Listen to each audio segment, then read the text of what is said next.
오늘은 예수님의 세 가지의 주요한 사역에 대해서 얘기합니다.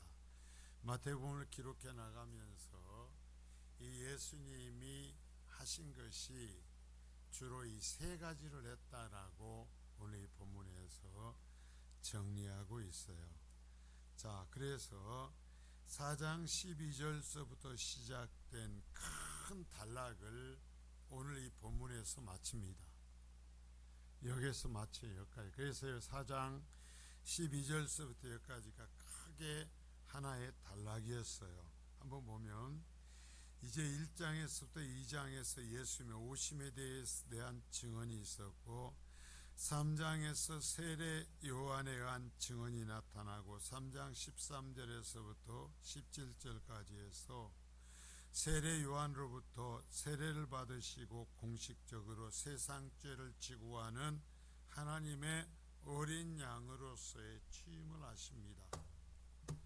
자, 4장 1절서부터 11절에서 공생애를 시작하시면서 사탄과의 공식적인 전쟁을 시작하시는데요. 금식을 마치신 후 도전하는 사탄에 의한 세 가지의 시험을 승리로 장식하신 후에 4장 12절서부터, 자, 이제 아까 얘기한 4장 12절서부터 공식적인 생애를 시작합니다. 소위 공생애가 시작되는 거예요. 4장 23절에서 25절에서 이 예수님의 공생에 대한 해설을 해놔요.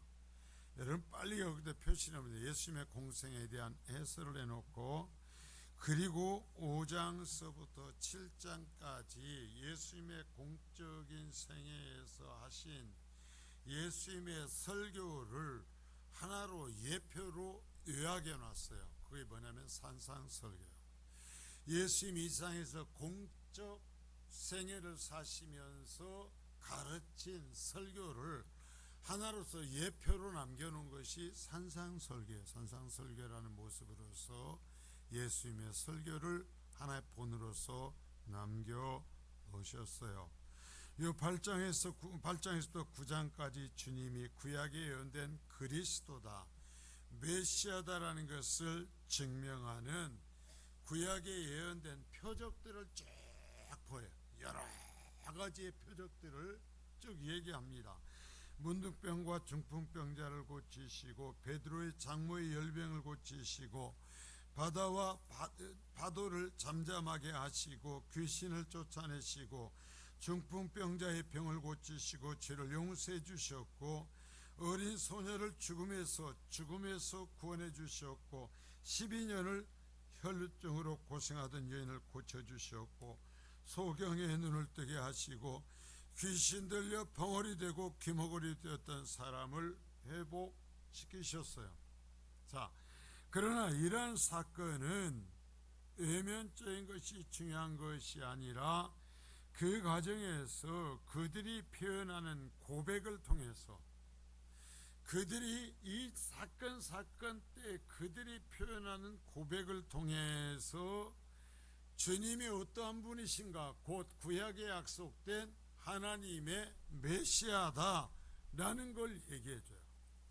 자, 여기서는 여기에 기록된 것들만을 예수님이 한 것이 아닌데, 이것들을 기록하면서 하는 것은, 야, 예수 믿으면 귀신 쫓아낼 수 있어, 예수님은 병 나을 수 있어, 예수님은 바람이 잘, 아니 그런 얘기를 나누는 것이 아니라 예수님이 하나님께 보내신 메시아라는 이야기를 그 표적들을 통해서 하신 거예요.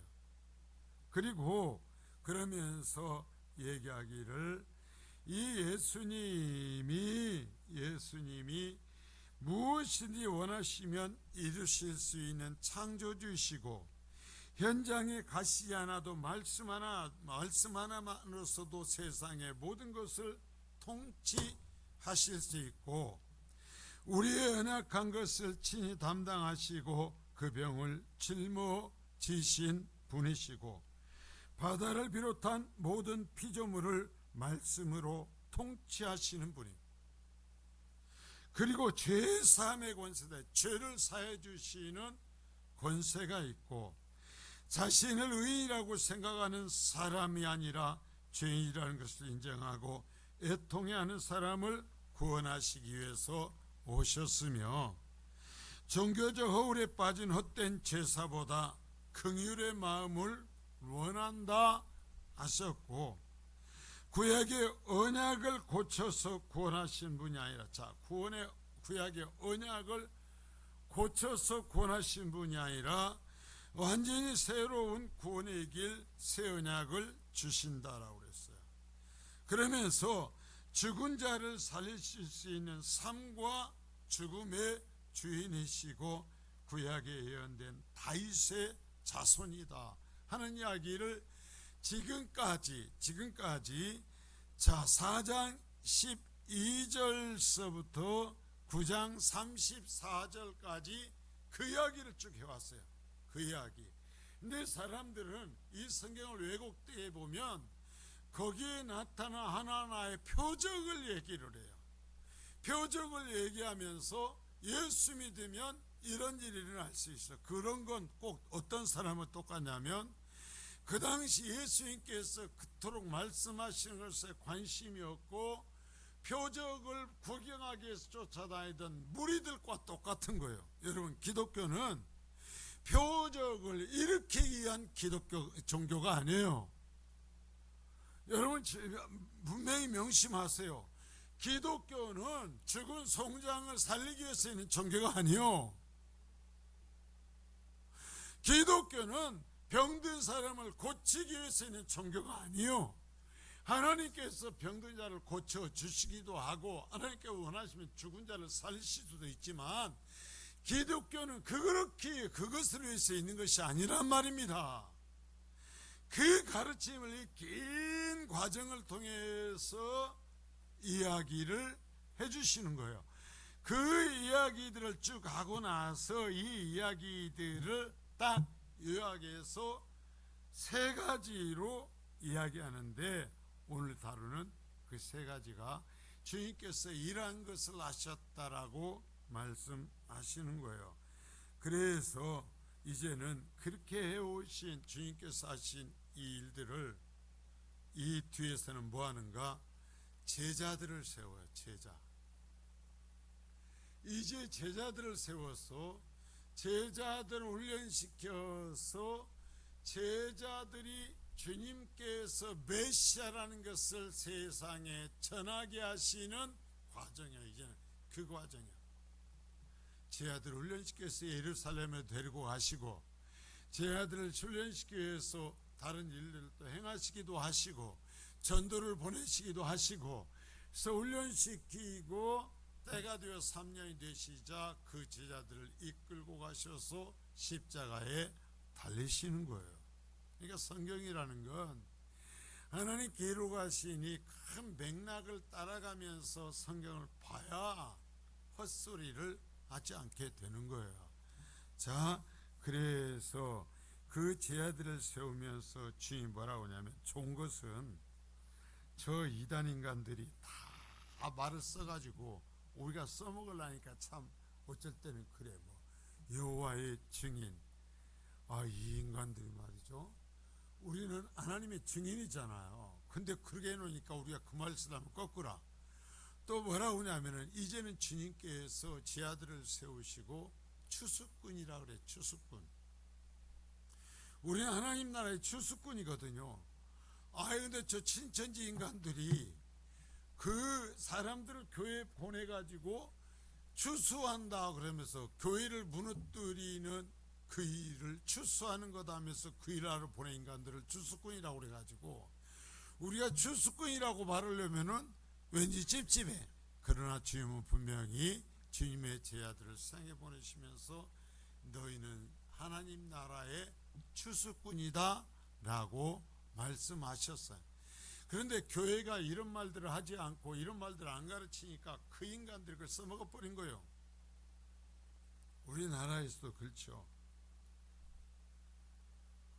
아이마이 어떤 인간들이 말이죠, 그 태극기 들고 휘둘러 대가지고 그 참 귀하고 아름다운 태극기가 어떤 인간들만의 것인 것처럼 돼가지고 태극기 들고 가면 이상하게 쳐다보는 시대가 되어버렸다니까. 그러니까 거룩한 공교회가 바르게 쓰지 아니하면, 바르게 모든 것 행하지 아니하면 우리가 할 말도 못하게 되고 할 짓도 못하게 되는 거예요. 그래서 바로 배우고 바로 살아야 돼. 자, 그러면 이제 오늘 본문에 들어왔어요. 마태복음 예수님의 지상사역을 크게 세 가지로 반복적으로 말씀하셔요. 자, 사역의 시작인 4장 23절에서 예수님께서 이 땅에 사실 일이 무엇인지 말씀하시는데요. 4장 23절입니다. 시작. 예수께서 온 갈릴리에 두루다니사 그들의 회당에서 가르치시며 천국 복음을 전파하시며 백성 중에 모든 병과 모든 약한 것을 고치시니. 자, 아까 얘기했잖아요. 이 새로운 주님 메시아라는 것을 가르치면서 시작하기를, 이 예수가 누군가? 예수님은 가르치시며 복음을 전파하시며 모든 약한 것을 고치시는 분이시다 라고 시작을 해요. 한 번만 그러는가? 아니요. 자, 표적으로서 메시아 되심을 증명하시는 한 단락이 끝나는 시점인 9장 35절에서도 똑같이 얘기해요. 자, 9장 30절. 눈치 빠른 사람들은 이 세 개를 표시해 놓고, 저 같으면 성경에다가 1번, 2번, 3번에 다음에 성경 볼 때 뭔 1번인지 다 써놔요. 제 성경에 그렇게 해놨어요. 자, 9장 35절 보겠습니다. 시작. 예수께서 모든 도시와 마을에 두루다니사 그들의 회당에서 가르치시며 천국 복음을 전파하시며 모든 병과 모든 약한 것을 고치시니라. 자, 여러분 보세요. 제자를 세우시고, 자, 여기에서 뭐 하시는가? 주님이 하시는 것은 가르치시고 복음을 전파하시고 모든 병과 약한 것을 고치신다. 주님은 이것을 하신다 그랬어요. 이 제자들을 세우시고 제자들과 함께 사역을 지한 11장 1절에서도 제자들에게 내가 무엇을 해야 되고 너희가 무엇을 해야 되는지를 알려주시는 말씀인데요. 11장 1절입니다. 시작.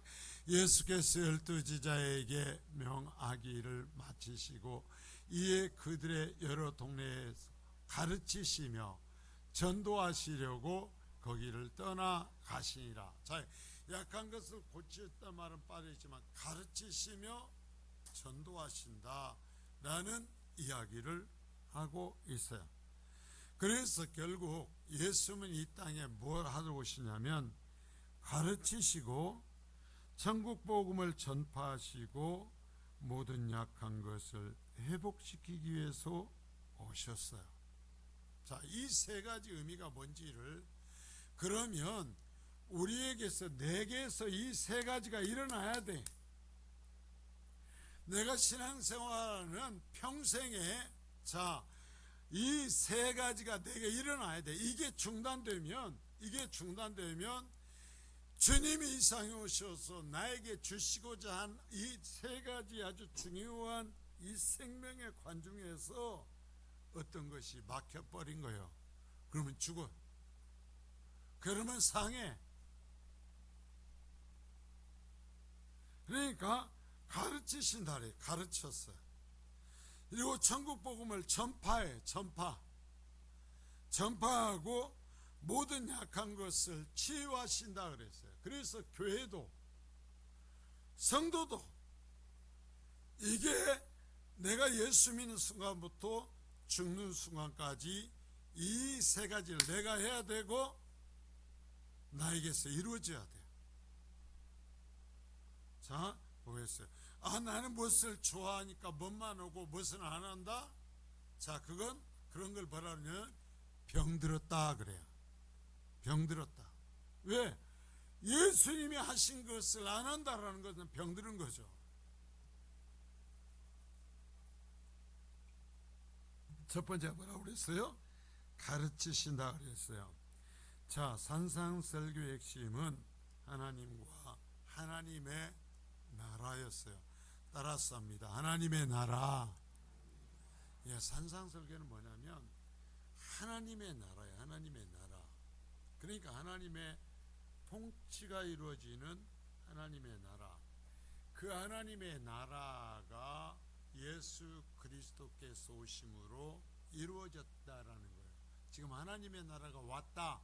그러면서 예수 그리스도가 오심으로써 성취되는 세워지는 하나님의 나라라는 것은 무엇인가? 무엇이 하나님의 나라란가를 산상설교를 통해서 말씀하여. 그러니까 예수님의 설교는 곧 예수님이 오심으로써 이 땅에 세워진 하나님의 나라를 가르치는 것이었어요. 자, 우리가 살펴본 기적이나 표적은 예수님 자신과 예수님이 가르치시는 말씀을 입증하는 도구였어요. 아까도 얘기했지만 이 표적들 행하시는 것은 예수님께서 그 표적을 행하시려고 아니에요. 여러분, 와서 죽은 자를 살리는 것이 예수님의 목적이었으면 예수님이 첫 번째 오셔서 이 세상의 죽음을 없애버렸을 거예요. 죽지 않도록 하는 것이 목적이었으면 죽음을 없애버렸을 거란 말이에요. 병을 고치는 것이 목적이었으면 예수님이 처음 오셨을 때 이 세상에서 병을 없애버렸을 거예요. 그게 아니었단 말이에요. 그것은 극히 제한적인 것이었어요. 그런 제한적인 걸 통해서 주님이 말씀하시고자 한 것은 뭐냐면, 자, 내게 하나님의 권세가 있다는 거예요. 그래서 내가 와서 나를 믿는 자들에게 이 하나님의 권세, 하나님의 통치가 이루어진다라는 거예요. 하나님의 주권이 이곳에서 행사된다라는 거예요. 그들은 하나님의 백성이 된다라는 거예요. 이 이야기를 하시고 있는 거예요.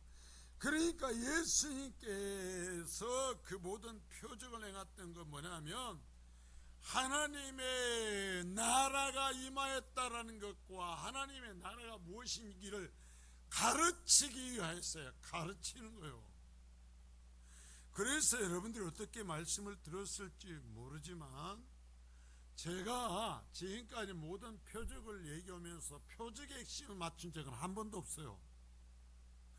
표적을 행하면서 얘기하면서 한 건 뭐였냐면 이걸 왜 했는가, 예수님이 이걸 통해서 뭘 말씀하시고 하는가를 그것에만 핵심을 두고 얘기를 했어요. 왜? 주님이 그것을 가르치라 하셨거든요.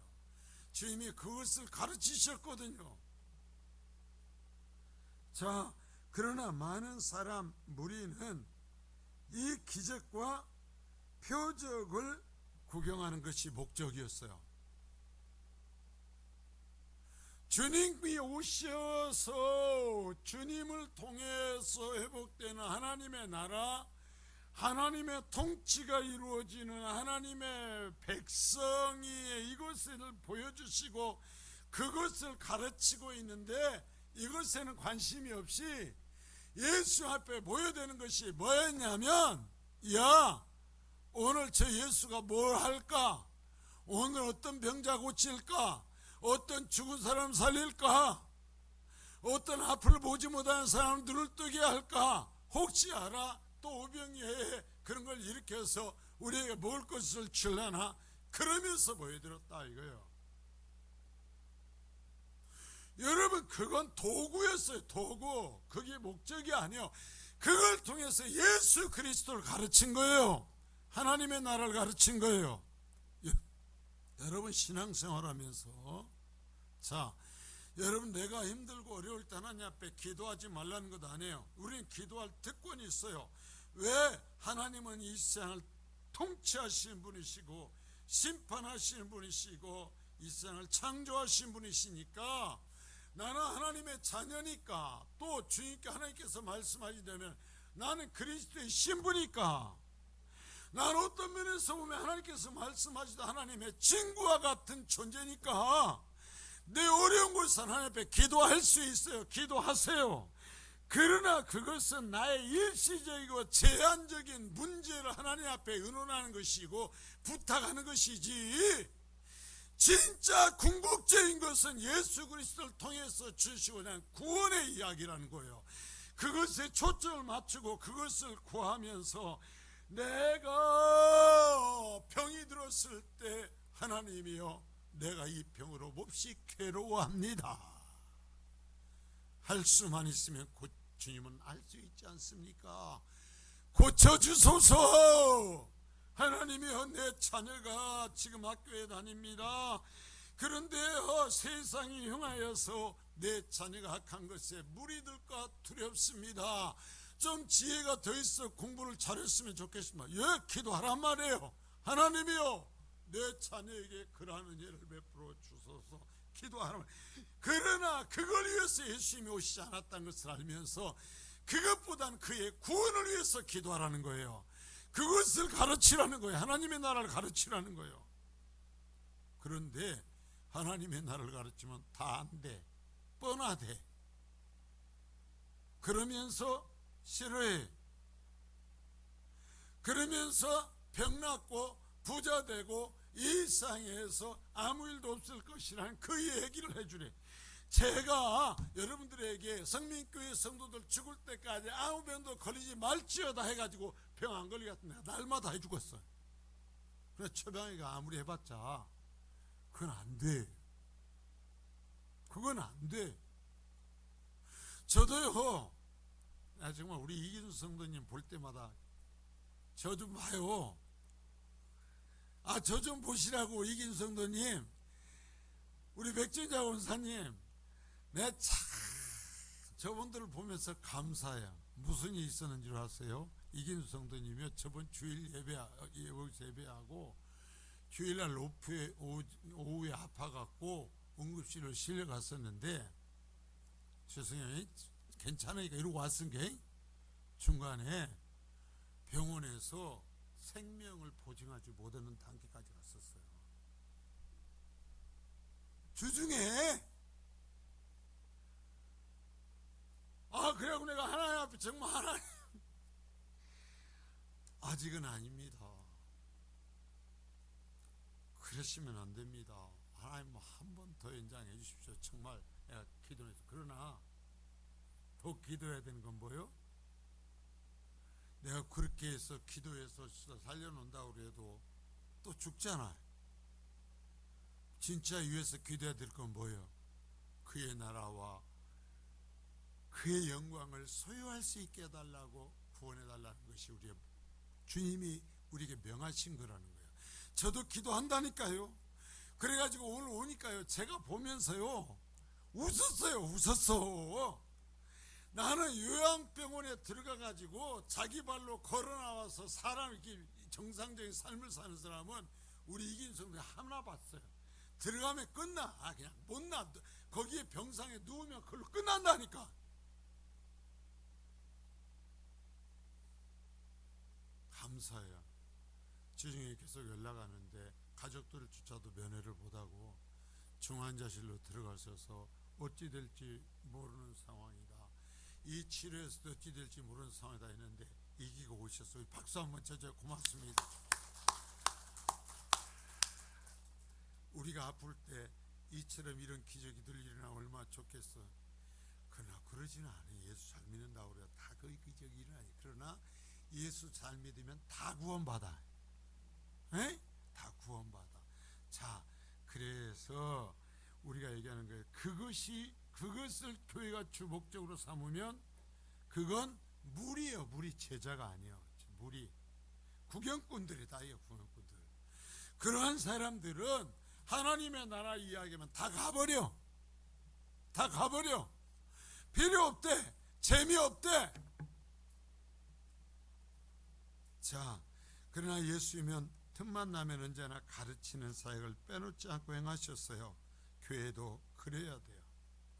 여러분, 예수님은요, 표적을 행하시고 나서 그 표적을 갖고 내가 하나님의 메시아다라는 것을 얘기하면서 내가 구약의 하나님이 말씀하신 메시아다.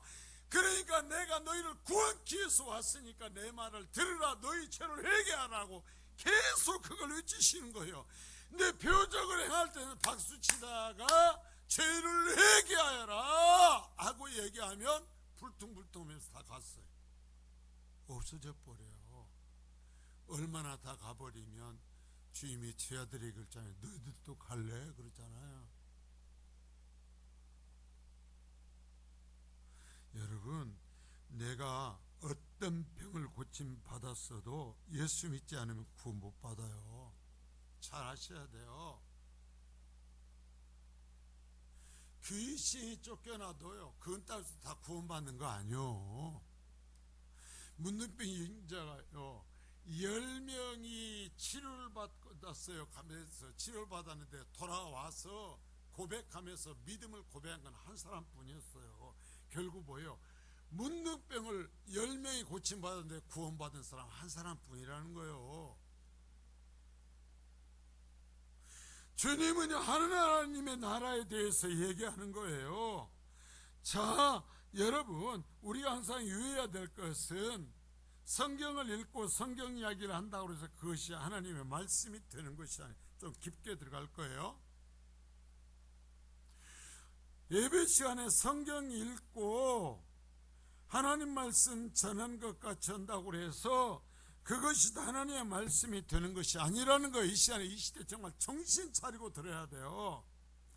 성령님께서 본래 말씀을 기록하신 의미를 찾아내서 다시 우리의 상황에 맞는 말씀으로 되살려내요. 그것을 전하고 들어야 하나님의 말씀이 되는 거예요. 자, 여러분, 제가 얘기했죠. 지금까지 엄청나게 많은 표적 이야기를 다 해왔습니다. 그러나 제가 거기서 표적에 초점을 맞춘 건 하나도 없었어요. 무엇에만 초점을 맞췄느냐? 예수 그리스도의 이야기, 예수님이 하시고자 하는 이야기만을 전하려 했어요. 그런데요, 속같이 성경 얘기하고 병자 고친 얘기를 하고, 그러니까 예수님이 잘 믿으면 모든 병이 낫습니다. 할렐루야, 기도하세요. 이건 하나님의 말씀을 전하는 것이 아니다 이거요.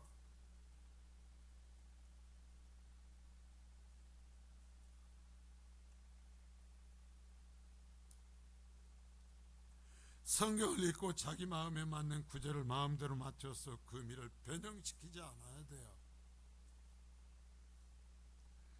정치도 민주화도 인권도 환경의 문제도 설교의 주제가 아니에요.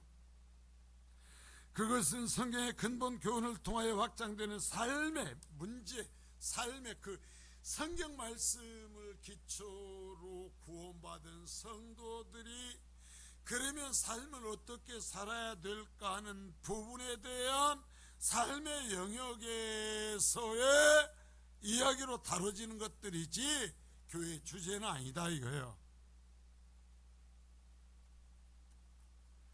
자, 그러나 상황이 성경을 변형시키는 신학이 나오고 현실을 잣대로 하나님의 말씀을 난도질하면서부터 교회들이 정체성을 잃어버렸고, 그러자 무슨 결과가 왔냐면은 성령의 역사가 없어져 버려요. 성령의 역사가 없어져 버렸어요. 자, 여러분, 그래서 이 정말 하나님의 말씀은 하나님의 말씀 그대로 전하지 않기에, 또는 하나님의 말씀을 하나님 말씀대로 그대로 받는 것이 아니라 내가 원하는 대로만 들으려 하기에 성령이 거기에서 임재하지 않는 거예요. 우리가 하나님은 못 속이거든요. 하나님을 내 손을 끌고 다니는 게 아니거든요. 그래서 설교자는 하나님께서 기록하신 그 내용만을 바로 캐내서 전하기 위해서 애를 써야 되고, 성도들은 하나님의 말씀을 들으려고 최선의 노력을 해야 된다라는 거예요. 그것이 내가 원하는 성향인가 아닌가가 아니라 그게 하나님의 말씀이면 들어야 되는 거예요. 그러나 아무리 재미있고 만담 형식으로 해도요, 하나님의 말씀이 아니면 들으면 안 돼요. 장모식이라는 사람이요, 한동안에는요 우리나라 일반 텔레비전 방송 프로까지도 주름을 잡았어요. 그런데요, 이제는요, 그 사람들도 가짜라는 걸 알아요. 이제 그 세상 사람들도 인정을 안 해요. 이제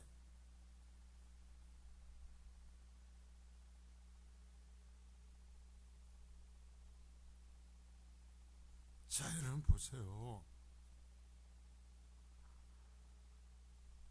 교회는 하나님의 말씀을 전하는 것이고, 성도들은 하나님의 말씀에 갈급해야 돼요.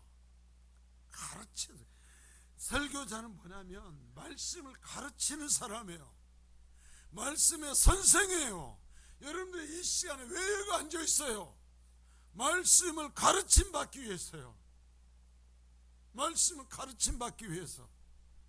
내가 내 뜻대로 하는 것이 아니라 이 말씀이 가르치는 것이 하나님의 말씀대로가 아니면 여기 있을 필요가 없고, 그것이 하나님의 말씀대로 가르치는 것이면 내 자존심도 내 모든 것도 꺾고 그 말씀을 받아들여야 되는 줄 믿습니다. 왜냐하면 주님께서 이 세상에 오신 첫 번째 사역이 가르치는 것이기 때문이고, 그 가르치는 것을 제자들에게, 그 뒤에 제자들에게 맡겨서 주님 오신 날까지 교회에서 하도록 하신 것이기 때문입니다. 자, 두 번째, 전파하셨다. 복음을 전파하는 거요. 자, 예수님은 하나님의 나라 임재를 계속 전파해 갑니다. 가르침과 전파는 서로 연결이 되어 있어요. 가르쳐서 자, 그 어떤 사람이, 어떤 공동체가 그 가르침을 통해서 하나님의 주권이 다스리는 하나님의 나라로 회복이 되었어요. 여러분, 성도는 계속 얘기해서 하나님의 나라는 통치권의 문제라고요. 통치권.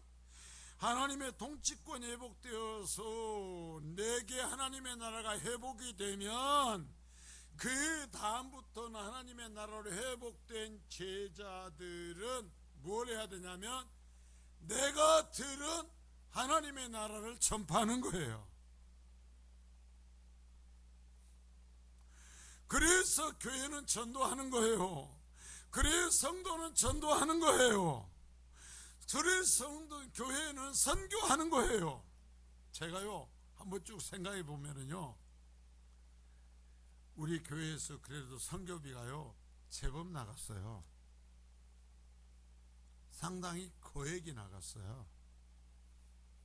지금은 그렇지만 우리 청년들이 숫자가 많이 있을 때 함께 가면은요, 여러분 거기에서 가가지고요, 거기에서 우리 같으면 농협이 그 성도의 가정의 땅을 잡았는데 빌리며 땅을 맡기고 돈을 빌렸는데 이 집에서 못 갚는 거예요. 못 갚으니까 그때 가셨던 분들은 알 거예요. 어디인지. 발대라는 그 교회가 있는 곳인데, 그곳에 갔는데 목사님이 그러는 거예요. 목사님, 이 땅이요, 이 넓은 땅이요, 날아가게 생겼어요. 넘어가게 생겼대.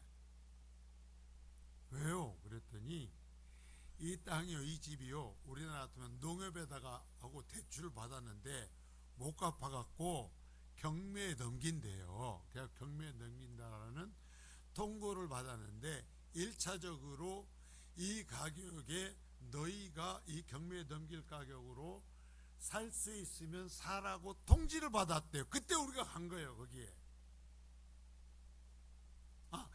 가기 전에 그 연락을 받았어요.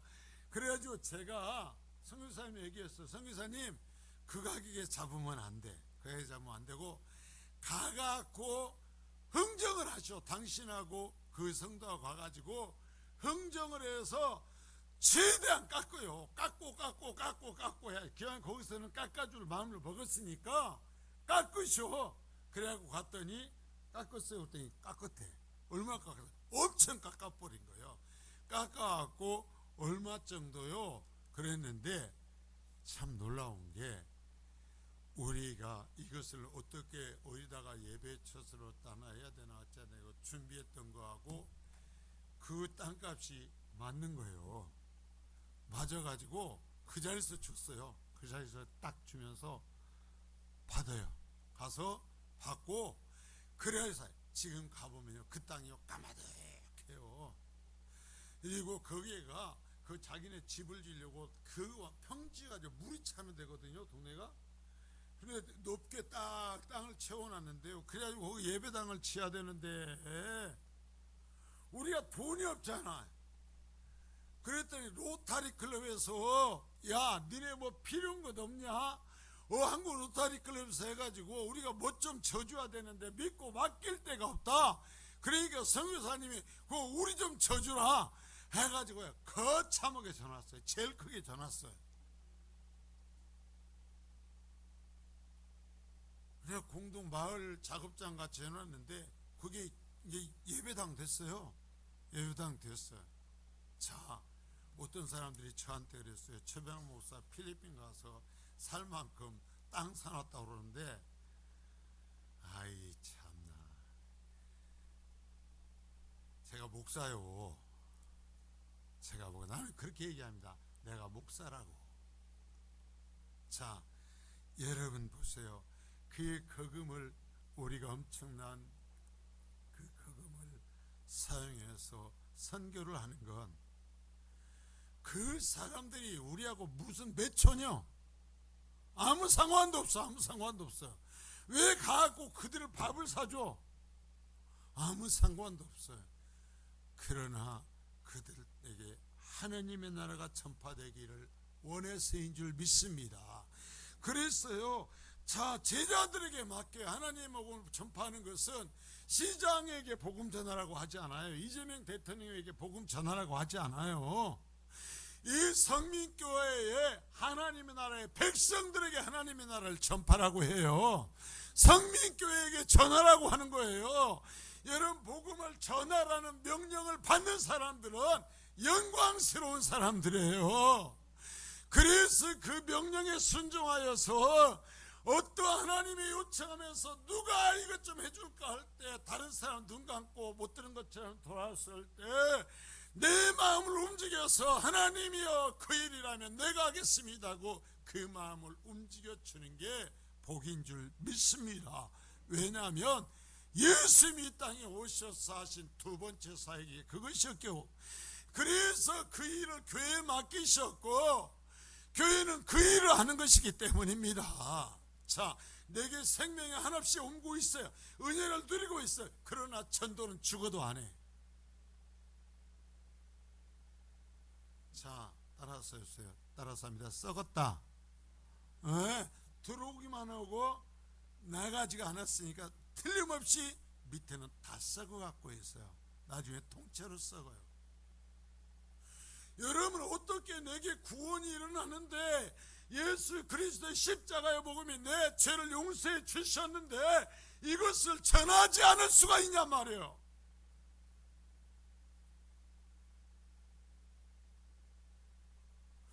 성령이 내게서 역사하시면서 예수님이 하신 것이다, 이제 너에게 맡겼다 하시는데 어떻게 안 할 수가 있냐고. 예수님께서 이 땅에서 이제는 주님이 직접 하시는 게 아니에요. 누구를 통해서 하는가? 하나님 나라의 백성들을 통해서 복음을 전파하시는 일 하시는 줄 믿습니다. 그리고 세 번째는 모든 병과 약한 것을 고치셨다라는 거예요. 자, 예수님은 병만을 고친 것이 아니라 모든 병과 약한 것을 함께 고치셨다고 그래요. 곧 몸의 질병과 영혼의 질병을 고치셨다라는 거죠. 자, 육체의 질병은 하나님이 주신 육체를 잘 관리하지 못하고 무절제함으로 생기거나 하나님의 영광을 위해서 생긴다고 그랬죠. 저도요, 제가 젊을 때 제 몸을 제대로 온전히 관리하지 못해서 제가 평생 짊어지고 가야 되는 어떤 하나의 짐이 있어요. 그럴 수 있어요. 또한 영혼의 질병은 인간의 원죄와 타락으로서 오죠. 그러니까 결국 이 세상에 있는 사람들은 뭐냐면 다 약한 상태예요. 우리가 육신적으로 노쇠져 가면서도 약해지고요, 육신의 어떤 질병으로서도 약해지고요, 또한 우리의 영이 약해져요. 근데 이걸 고치시기 위해서 오셨다라는 거죠. 주님이 나를 고쳐주셔야 돼요. 저도요, 하나님 앞에 기도합니다.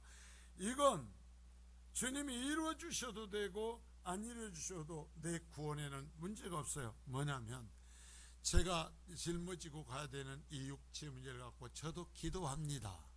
제가요, 고집부리다 근 20년을 고집부리다가 신학교 올 때 하나님께서 제 구멍마다 문제가 있었거든요. 진짜 구멍마다 안 아픈 데가 없었어요. 근데 하나님께서 그 구멍마다 아픈 것을 한꺼번에 싹 정리를 해주셨어요. 그래서 제가 지금도, 제 아내가 뭐 증인이니까 제가 지금도 하나님 앞에 얘기합니다. 하나님, 제가 관리하지 못하고 그래서 짊어져야 하는 이것들이 너무나 힘이 들어요. 하나님, 한번 제 육체를 한번 리세트를 한번 시켜주세요. 하나님 할 수 있잖아요. 다시 한번 그 육체의 약함이 없는 상태로 한번 눌러주셔요. 이건 제가 이제 이 세상의 육체의 삶 때문에 구하는 것이지 구원의 문제는 아니에요. 그러나 주님은 원하시면 그것도 고치실 수 있는 분이시기에 저도 기도를 합니다. 그러나 나와 내 사랑하는 자의 영혼의 약한 부분은 반드시 회복해야 돼요. 죄에 대한 문제를 놓고는 우리가 죽을 만큼 부부리치면서 기도해야 돼요. 주님 말씀에 이사야서 53장 5절입니다. 시작. 그가 찔림은 우리의 허물 때문이요 그가 상함은 우리의 죄악 때문이라.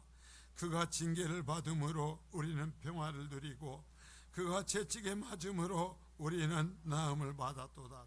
그가 찔림은 우리의 허물 때문이요 그가 상함은 우리의 죄악 때문이라. 그가 징계를 받음으로 우리는 평화를 누리고 그가 채찍에 맞음으로 우리는 나음을 받았다. 여러분, 육체의 질병은 차치하고 나서 우리의 영혼의 연약함은 주님이 반드시 회복시키려고 하신다는 것을 믿으십시오. 우리의 영혼의 질병만은 예수 그리스도를 믿으면 주님께서 반드시 치유하시는 것을 믿으실 수 있길 바랍니다. 그러면서 그가 찔린 것은 우리의 허물 때문이요 그가 상하는 것은 우리의 죄악 때문이라. 그가 징계를 받음으로 우리는 평화를 누리고 그가 채찍에 맞음으로 우리는 나음을 받았도다. 그가 찔린 것은 우리의 허물 때문이고 그가 상한 것은 내 죄 때문이라. 그가 징계를 하나님 앞에 징계를 받음으로써 우리는 평화를 누리고. 이 말이 뭔 말이에요? 평화, 하나님과의 회복이 이루어진다는 말이에요. 하나님과의 회복, 하나님과의 평화를 누리고 그가 채찍에 맞음으로 우리의 죄로 인한 모든 약한 것은 나음을 받았도다. 받을 것이다가 아니요 받았도다. 예수를 믿으면 이와 같은 구원이 일어나는 줄 믿습니다. 베드로전서 2장 24절입니다. 시작. 친히 나무에 달려 그 몸으로 우리 죄를 담당하셨으니 이는 우리로 죄에 대하여 죽고 의에 대하여 살게 하려 하심이라. 그가 채찍에 맞음으로 너희는 나음을 얻었나니. 보시오. 친히 나무에 달려 그 몸으로 우리 죄를 담당하셨어요. 이는 우리로 이제는 어떠라고요? 너는 죄에 대해 죽고 의에 대해서 살라고 하는 것이다. 그가 채찍에 맞음으로 너희는 그 영혼의 평에서 나음을 얻게 될 것이다. 뭐라고 그랬어요? 얻었다. 예수 믿으면 예수님이 채찍에 맞음으로써 우리를 끌어안고 내가 맞아야 될 채찍을 예수님이 그 몸에 맞으신 것입니다. 그래서 아버지 앞에 부르짖는 것입니다. 제가 맞겠습니다. 이가 내가 주님 앞에 받아야 될 저주를 제가 받겠습니다. 그 채찍을 제가 맡겠습니다.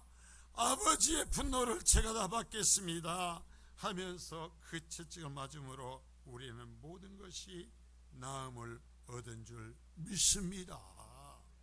자, 그래서 자, 구원이란 말에는 이 치료라는 것이 있는데, 치료라는 것은 결국은 뭔가 육체적인, 우리는 치료하면 육체적인 치료만을 말하지만 결국은 영혼의 치료라는 말이 같이 포함이 된 걸 잊지 말라.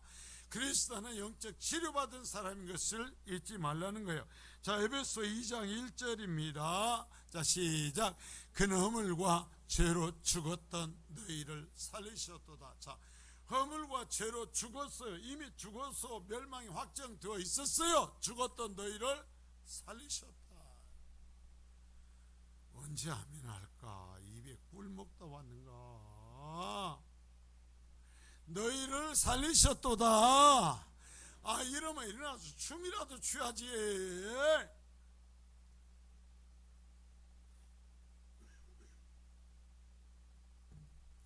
자, 말씀을 가르치시고 천국 복음을 전파하시며 영과 육체를 치료하시는 것이 예수님의 3대 사역이었고, 이제 교회에 주신 사명이요, 나에게 주신 사명이요. 자, 결국은 이 모든 하나님의 은혜가 임하는 게 뭐냐면 말씀이요, 말씀. 가르침 받는, 바르게 가르침 받는 거예요. 그래서 교회에도 바르게 가르침이 있어줘야 돼요. 생명의 말씀이 가르침 받아줘야 돼. 계속 들려줘야 돼요. 그리고 그 가르침 받은 그리스도 하나님의 나라로 회복된 하나님의 백성들은 이제 뭐예요?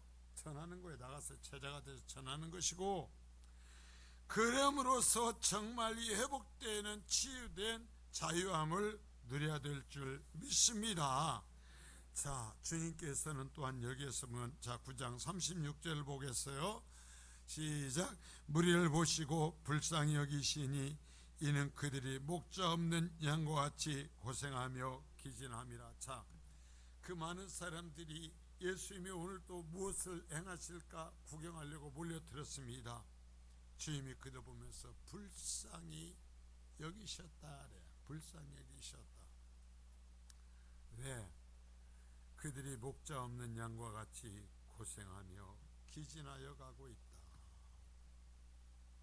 여러분, 아주 중요한 영적 비밀이 있어요. 예수님이 오셨어요. 예수님께서 직접 인간의 몸으로 입고 오신 유일한 세대요. 유일한 세대. 그 3년의 인간의 역사 중에서 아주 작은 특별한 시대였어요. 특별한 공간이었어요. 그래서 이 세상에 오신 하나님께 모신 메시아를 직접 만나고 그분이 행하시는 표적을 보고 그분의 가르침을 들었어요.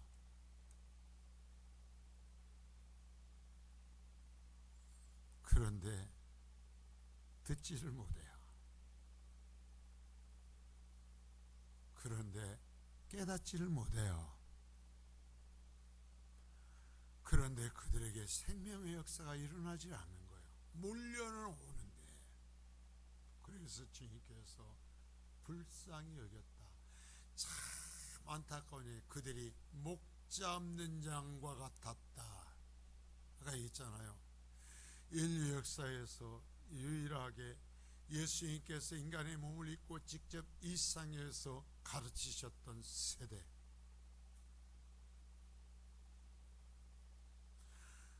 예수의 말씀을 직접 들었던 세대. 그래서 예수님이 행하시는 표적을 직접 보았던 세대. 근데 그들이 목자 없는 양 같더라. 자, 광야에 목자가 양을 돌봐야 되는데 목자가 없이 흩어져 있어 아무런 보호를 받지 못하는 양 같더라 이거야.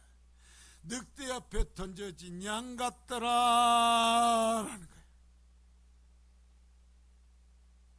여러분, 나에게 목자가 있습니까? 나에게는 하나님께서 그래서 그를 통해서 하나님의 말씀을 들려주십니까? 왜 오늘 여기 와 있냐고요? 하나님의 말씀을 듣기 위해서요. 하나님의 은혜를 누리기 위해서요. 하나님의 은혜로 회복되기 위해서요. 그런데요, 이 세대 교회는 많고 십자가 가득하지만 커피숍보다 교회가 많대. 그렇지만 목자 없는 양같이 고생하며 기준한 세대.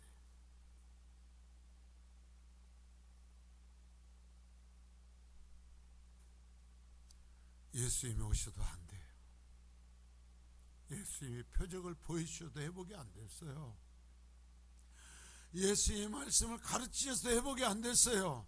왜요? 예수님이 가르치시는 소리는 관심이 없는 거예요. 하나님의 말씀에 관심이 없는 거예요. 그리고 다른 얘기를 계속 하는 거예요. 다른 것을 요구하는 거예요. 여러분, 그러면은요, 하나님 예수님 보십시오. 얼마나 냉정한지. 그러면 이들을 놓고 떠나버려요. 주님은요, 그 무리들이 그렇게 환호해도요, 제 아들을 그들에게서 떼어서 그들과 함께하지 마라, 그들을 보지 마라 떼어서 돌려보내버리고요, 예수님이 그 환호하는 몰려든 무리들을 놓고요, 홀로 딴 데로 가버려요.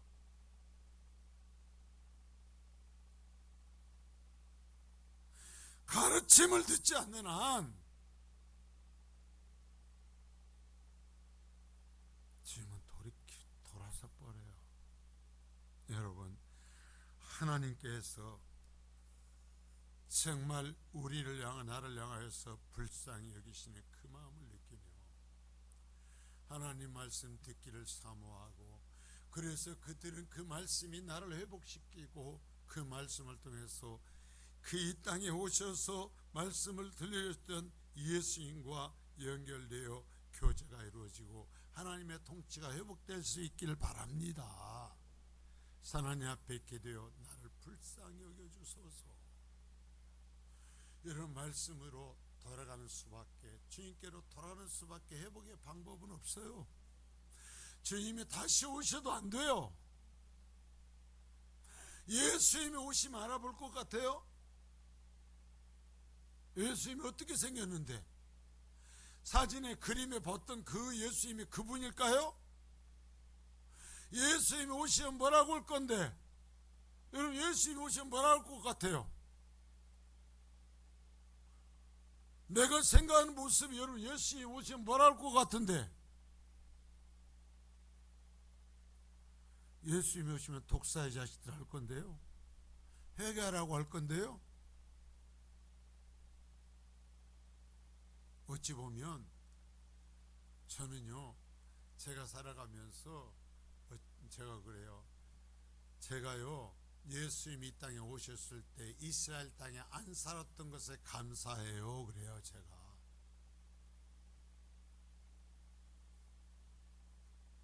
자, 그러면서 뭐라 그러면 출소할 일꾼들을 이제 마지막으로 요청하라 그래요. 마태복음 9장 37절서부터 38절입니다. 이에 제 아들에게 이르시되 출소할 것은 많되 일꾼이 적으니 그러므로 출소하는 주인에게 청하여 출소할 일꾼들을 보내주소서 하라. 자, 보세요. 자, 이 말씀을 잘 봐요. 누구에게 말씀하셨어요? 몰려와 있는 그 엄청난 무리들에게 부탁했죠? 아니요, 그들하고는 상관없어요. 이 이야기는 상관이 없어요. 누구에게 말씀하냐면 제 아들에게 말씀해요. 제 아들에게 말씀하시면서 출소할 것이 많다. 봐라, 휘어져, 거둘 때가 되었다. 출소할 때, 휘어졌다는 건 누래졌다. 우리말로 하면은 누래졌다. 이미 다 익어서, 우리 집사님 그 출소해야 될 때 그 시점에 안 오면은 못 쓰죠? 다 버리게 되죠? 그 며칠 사이 해야 되잖아요. 그 시기를 놓치면 안 돼요. 누군 사람 아무리 잘 줬어도. 하나님 말씀, 주님 말씀을 해야 될 때 출소할 것은 많은데 일꾼이 없다. 지금도 주임은 그렇게 말씀해 주임의 제자들에게 얘기할 거예요.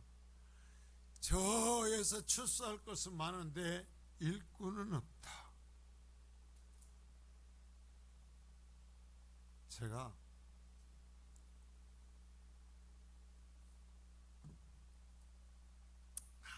하면 노예도 하고 필수적인 것 외에는 상관 안 하려고 이제 뭐 다 정리를 해갑니다. 근데 보면서 참 어쩔 때 어처구니가 없는 거 뭐냐면, 교회에서 선교에는 아무런 관심도 갖지 않으면서 노예에서 우리 GMS 선교회의 각 노예에서 선교회 대의원을 파송하거든요. 그러면 누가 가야 돼? 이런 생각해봐. 선교, 이 교단의 선교 정책을 세우기 위한 노예 대표를 보내주세요 했으면 누가 가야 돼요? 선교에 관심 있는 교회에서 가야 돼? 관심 없는 교회에서 가야 돼? 아무런 관심도 없으면서 나 총회에 나간다 이거예요.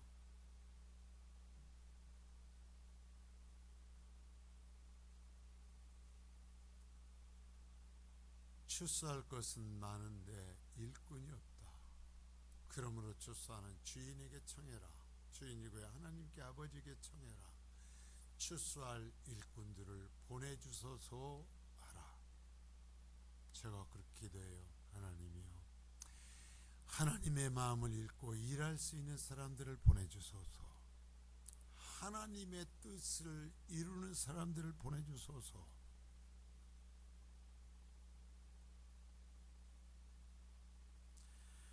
하나님의 뜻에 미친 사람들을 보내주소서.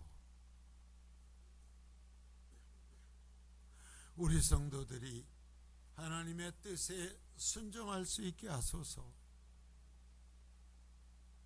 자, 주님이 제자들에게 얘기하면서 이 얘기를 할 때 얼마나 안타까웠겠어요. 영혼들은 죽어갑니다. 지옥으로 떨어져 갑니다. 그러나 그 말씀을 듣고 전할 사람이 없는 겁니다. 나가지를 않는 겁니다. 성민교회 많은 성도들이 몇십 년씩 신앙생활을 했는데 전도를 안 하는 겁니다. 선교를 안 하는 겁니다. 죄송해요, 불편하게 해서. 주님의 말씀이기 때문에 제가 하는 거예요. 제가 여러분 불편하게 해서 내 유익이 뭐가 있어요?